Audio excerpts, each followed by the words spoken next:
You're listening to the ReBet Van Chronicles podcast. Download ReBet in the App Store today. Welcome back.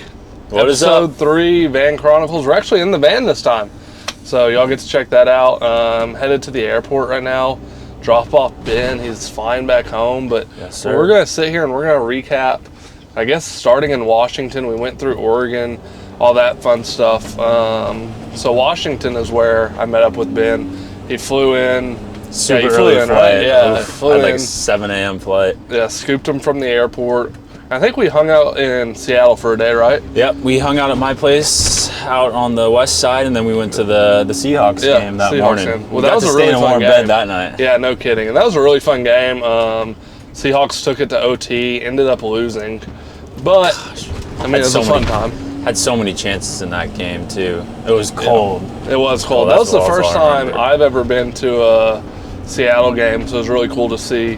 I guess what used to be the 12th man, their crowd isn't like it used to be, I don't think. But it was still a fun game. It was enjoyable, and this is really where the fun of the trip starts.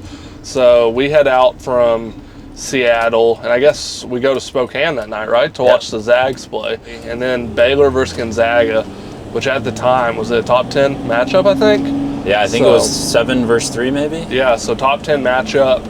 I mean, Gonzaga absolutely blew the brakes off the Bears. It wasn't even close. I think they ended up winning by 30 plus. Yeah, I think it was 37. Yeah. We got to interview all the kids out there in the front. The truth is, Zags are winning it all this year. When you look at how many guys we brought back from last season and the key transfer additions, there's just no other team you could pick besides the Zags. Let's be honest here. Mark Few has yet to get his championship here. What's he got to do to get one? He's off the back of a gold medal. I mean, I think he's got the energy. I think he's got the drive. I think it's going to happen soon. Short sleeves. Oh, yeah. Y'all got to be hyped for this game, right? I'm feeling cold, but I know the Zags are hot. Yeah, That was also like 20 degrees. Yeah, we were worried when we got there because Gonzaga wasn't playing at their usual arena. And we wanted to interview some kids before the game, so we were kind of scared that we weren't going to be able to do it. But we got lucky. There was a long line of students. We got some good results out of that.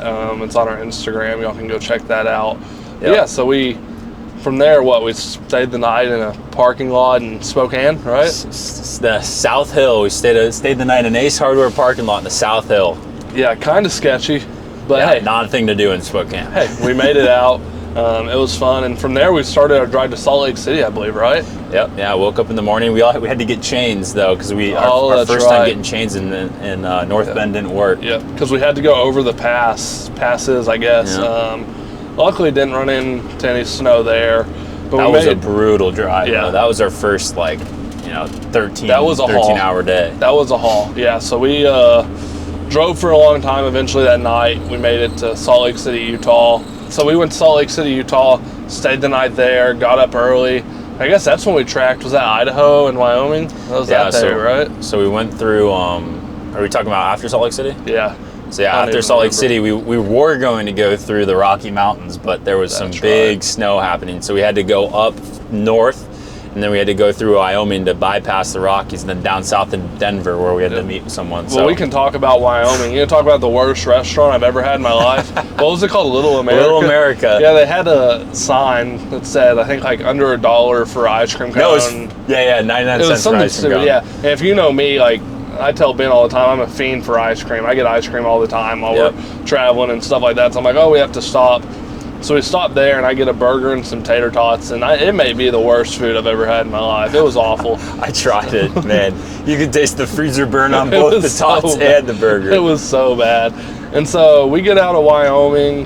Where did we stop and get the world's best shake? Remember they had... Oh, that was in Montana. Was it? Yeah. So that was that same That was day before. then, right? Okay, before. Yeah, so we also stopped in Montana.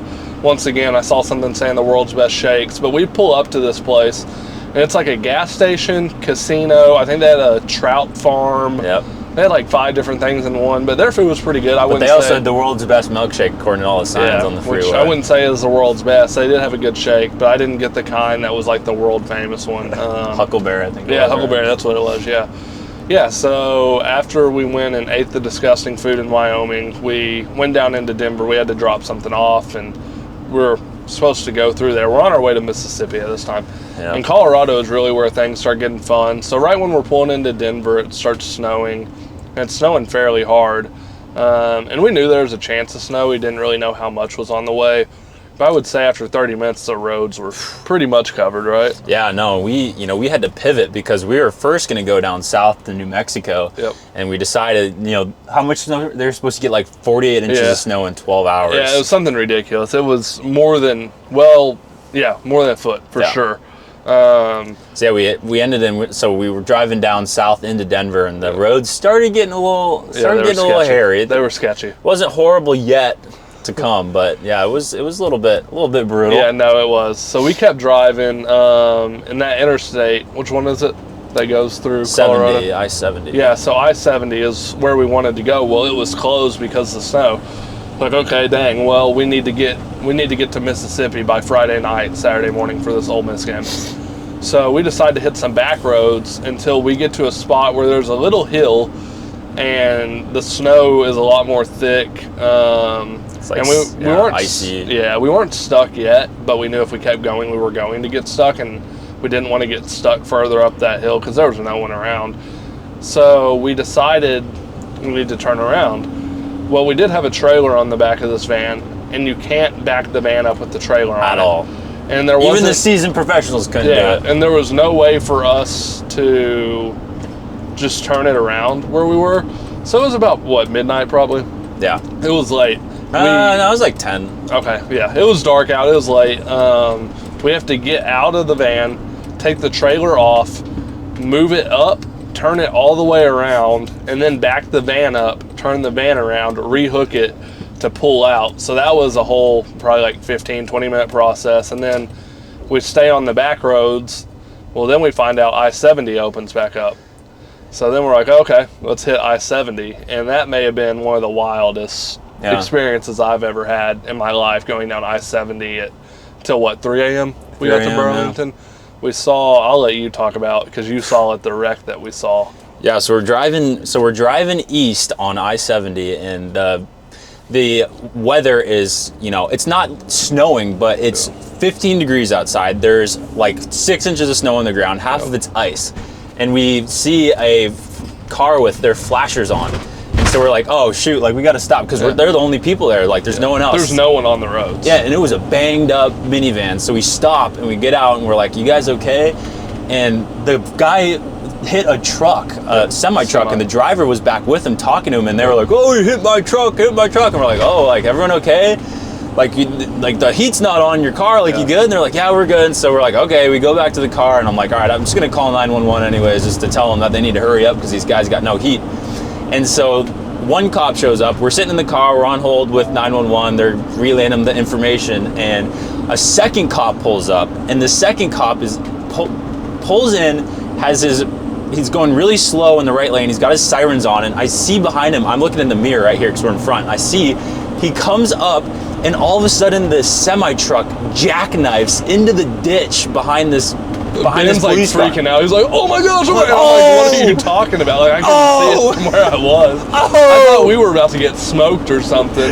Yeah, so the second cop pulls off and there's semi-truck jackknifes in the center. Yeah. We walk back and I'm on the phone with the police still. I'm like, did you guys see that? They're like, yeah, we got it. I'm like, oh my God. As we walk back, all of a sudden there's just a random firefighter there. Oh yeah, out of nowhere. There was no fire trucks even around. I don't know where he came from. Yeah, just a random firefighter. And then they're like, we were in the, I mean, no one's on the road, but all of a sudden the cop goes over the loudspeaker, please get out of the road. We're just walking in the middle, that's kind of stupid, we're walking in the middle of the interstate, but yeah, there was no one around, so we hop off to the side, and I was in tennis shoes, and I mean, I put my foot down into some snow that went up to my calf, and so finally we get out of there. I have a picture of this, we'll show you a picture during that too. Add it over, and finally we get out of there, and we drive until 3 a.m. to Burlington, Colorado through, I mean, we were going, 35 probably the entire way? Yeah. Pretty much. No one was on the roads at all. We saw a lot of cars in ditches. But thankfully the van held up for us and we made it. The next morning, we find out that they closed that I-70 road until Saturday, which was 3 days later, I think? 3 days later. So we would have been stuck there. We wouldn't have been able to make it to Ole Miss. But hey, we did it. We did it. So yeah, I guess that wraps up the Washington and Colorado. It was a fun time, probably the most fun part of the trip, but now we're about to get to the part where we get down and do a lot of fun stuff in the South. But we'll talk about that next episode. So we'll see y'all then. Remember to follow us on Instagram and Twitter, rebet.app, rebet app, and we'll see you on the next one. Peace. Deuces.